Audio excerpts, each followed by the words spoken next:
Naku anak, mali ang tanong mo. Mali ang tanong na magkanong puhunan ang kailangan para makapag-start ng business, Mami N. Paano masasagot yan kung hindi mo pa naman alam kung anong negosyo ang gusto mong umpisahan? Ang tamang tanong ay ito. Anong business ang dapat kong umpisahan? Diyan tayo mag-umpisa. Ang sagot ko dyan is this question. What is your business calling? Saang business ka inihahanda sa buhay mo? May proseso ako dyan. And that is to help you examine your life's journey. Mula sa kung sino at ano ang trabaho ng mga magulang mo, ilan kayong magkakapatid, ano yung buhay mo nung bata ka pa, hanggang ngayong malaki ka na.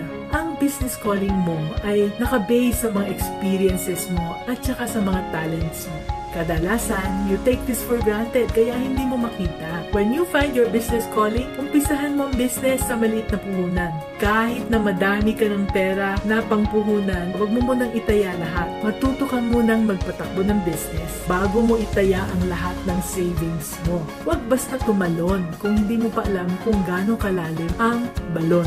Pag-usapan muna natin yan. Be business-minded, Pinoy.